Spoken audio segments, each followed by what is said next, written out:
Tabang Ilonggo. Please subscribe And like. and share. Ayan, magandang araw po, Luzon, Visayas at Mindanao. Magandang araw po sa inyo lahat. At siyempre sa ating mga viewers dyan at siyempre sa ating mga OFW. Maraming salamat po sa inyo ngayon na suporta. At siyempre sa ating YouTube channel, malapit na po tayo sa 200,000 subscriber. So maraming salamat po sa mga kababayan natin na sumusuporta at sa mga nagpa-follow sa ating YouTube channel.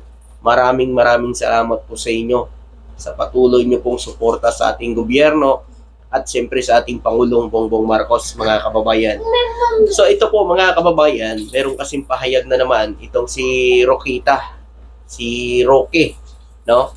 Meron na namang pahayag si Rokita mga kababayan patungkol po dito sa pag-endorso ni Inday Lustay kay Amy Marcos, mga kababayan.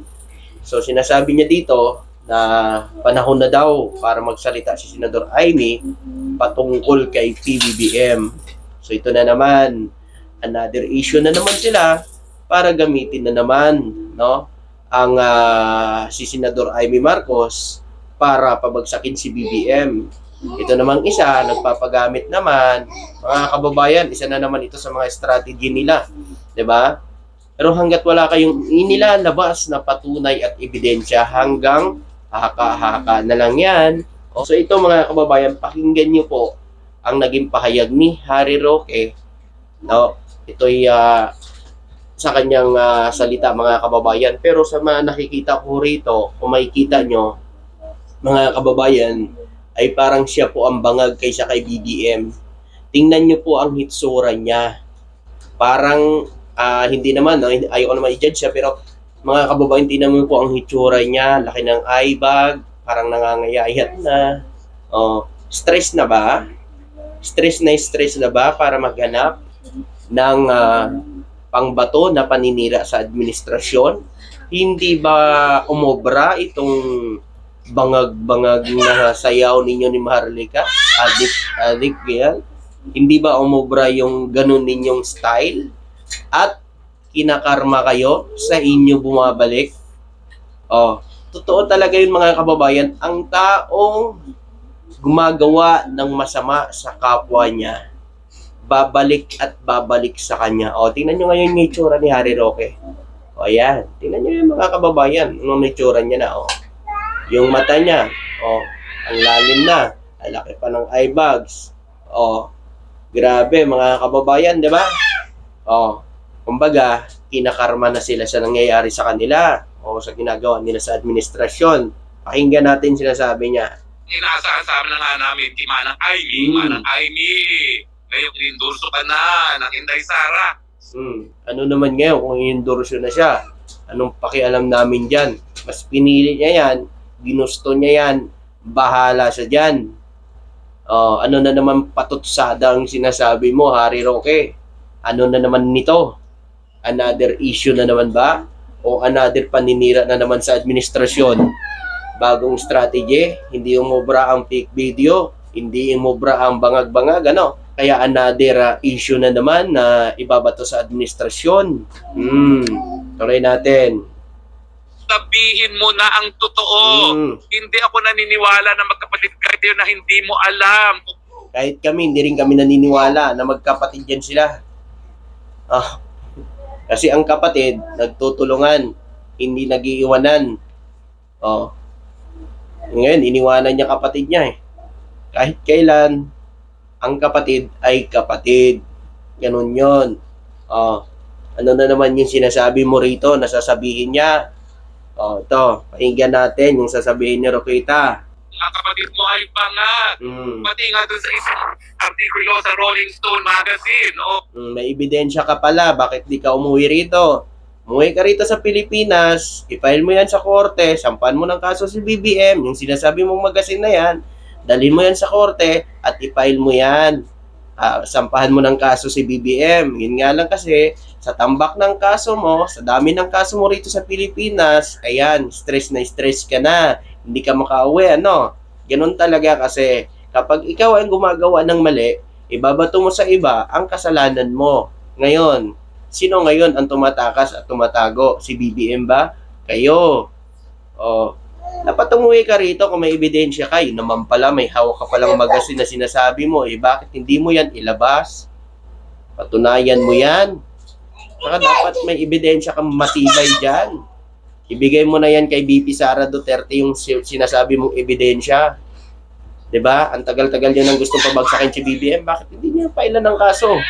Wala akong mangyayari dyan. Sa sinasabi niyong bangag adik si BBM, walang maniniwala sa inyong mga Pilipino. Kayo lang mga didilis na naniniwala dyan. Ha? Kahit kailan wala tayong narinig na sinaktan o inabuso ni BBM. Meron bang inabuso si BBM o sinaktan? Kayo nga lang nananakit sa damdamin ni BBM eh. Marinig ba kayong nagsalita si BBM na pagmumura o pagbibitaw ng mga masamang salita? Wala. Kasi hindi siya ganung tao. O kayo ang totoong bangag. Kasi alam niyo kung bakit? Kayo ang nakakaranas yan. Binabato nyo ngayon kay BBM. O galit na kayo. Kasi hindi ka makauwi dito sa Pilipinas kasi sa mga kaso mo. Diba? Atat ka nang umuwi, kaya gusto mo nang patalsikin si BBM para makauwi ka na. Pag pinatalsik si BBM, matik, uupo po si BP Sara Duterte. Yun po ang gusto nila. Eto pa, kaya binagsak nila ang trust rating ni PBBM, mga kababayan. Kasi, alam nyo, ito'y isang strategy na naman nila. Nasabihin nila na bagsak na daw ang pagtitiwala ng tao kay PBBM. Ito lang masasabi ko. Nabalag ko na rin ito mga kababayan. Ang sabi ko din sa vlog ko, alam nyo naman, depende po yan kung sino ang nagpa-survey. Kung sino ang nag-budget para sa pagpa-survey na yan, siyempre, ikaw nagbigay ng budget, pwede ba yan? Ibabagsak ka.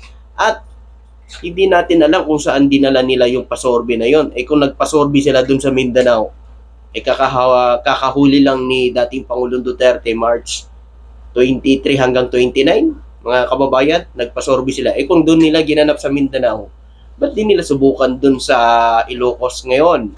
Baka masiro pa siya doon. 'Di ba? Ganun lang yan mga kababayan. Kung sino ang nagpa-survey, syempre, siya ang itataas. Siya ang gumastos Siya yung nagbayad para magpa-survey. Pwede ba yan? Eto pa mga kababayan, pakinggan natin yung sinasabi ni Rokita. Sinasabi nila na yung araw daw si Marcos Jr. sa Oxford sa tagabili ng kilo-kilo ng cocaine para sa... Ayun naman pala may ebidensya ka naman pala O baka rito, umuwi ka na sa Pilipinas at dalhin mo yung ebidensya na yan. At filean mo na ng kaso si BBM. Naman puro na naman na bunganga Alam mo, lahat ng binabato nyo sa administrasyon, alam naman natin na kakagawa nyo yan. Diba? Gawain nyo yan Ngayon, sa administrasyon nyo binabato. Tuloy natin yung sinasabi ni Rokita. Mga kasama niya, nasa Rolling Stone magazine po yan.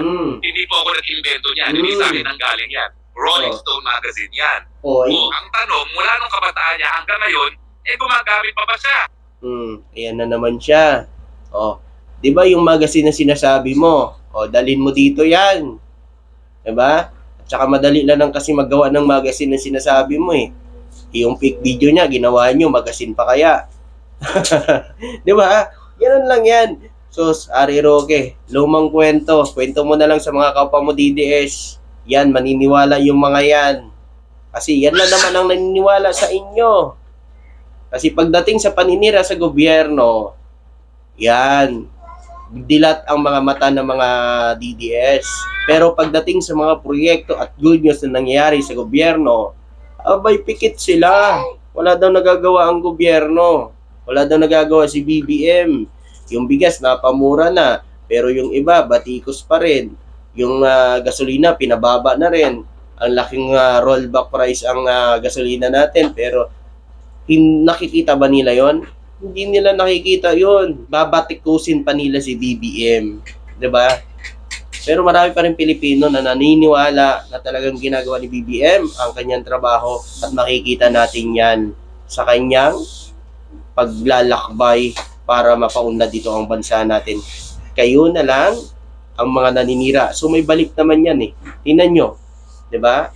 Unti-unti kayong nalalagasan, merong namamatay sa inyo kasi alam nyo kung bakit. Sa panalangin na panalangin ninyo, namamatay na si BBM, kayo ngayon ang nauuna. Tingnan mo itsura mo, Harry Roque, sana wag naman. Hindi ko naman pinanalangin na mangyari sa iyo yan o mangyari sa mga DDS. So, sana matauhan na kayo. 'Di ba? Antayin nyo, kung gusto niyo talaga ipakita yung suporta ninyo, antayin nyo ang 2028. 'Di ba? Ito, tuloy natin sinasabi ni Roquita. Ako talaga, nung sumapi ako sa unit team, binigyan ko siya ng benefit of the doubt na baka hindi na naman. Kasi marami naman talaga tayong ginagawang kapalpakan ng kabataan. Pero habang tumatanda, natututo na. Maraming kapalpakan. Marami ka naman talagang kapalpakan, kaya ka tumakas eh. Oh. Alam mo naman, kaya ka tumakas, di ba? Oh. Kaya may kaso ka. Sangkot ka sa pugo. Oh. Ay BBM mo ngayon binabato ang kasalanan mo. Akuin mo na kasi, umuwi ka dito sa Pilipinas, panindigan mo yung sinasabi mo. Tapos, yung ebidensya mo na hawak kay BBM, ibigay mo yan. Diba? Tsaka dapat, kung talagang matapang ka, hindi ka tumakas. Naharap mo ang kaso mo kung wala kang kasalanan. O hinahamon ka nga ni dating vlogger ninyo. Oh, ano bang sabi niya sa'yo? Umuwi ka dito sa Pilipinas, kayong dalawa magharap. DDS to DDS. Kaso ngayon, support na sa gobyerno kay PBBM eh. Oh, dapat umuwi ka rin rito. Hindi na puro ka lang ganyan, puro ka ngawa yan, puro paninira sa ating Pangulong Bongbong Marcos.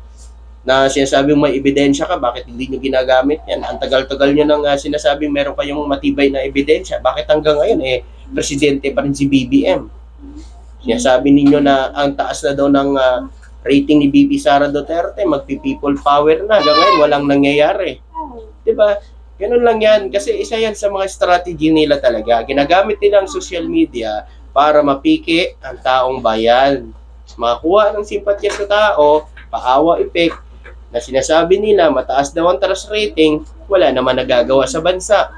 Ang tanong dito, mataas ang trust rating ni BP Sara Duterte, pero wala tayong nakikita mga trabaho at mga proyekto ni BP Sara Duterte dito sa bansa. Kaya nga umayaw yan sa DepEd kasi hindi kaya eh. Diba? Oh, ano ba niya alam niya? Ano ba alam niya? Yung sirain ng gobyerno? Na nasa gobyerno siya? Diba? Alam niyo sa lahat nating mga kababayan, bulag na lang ang hindi nakakita sa nagagawa ni BBM dito sa bansa natin.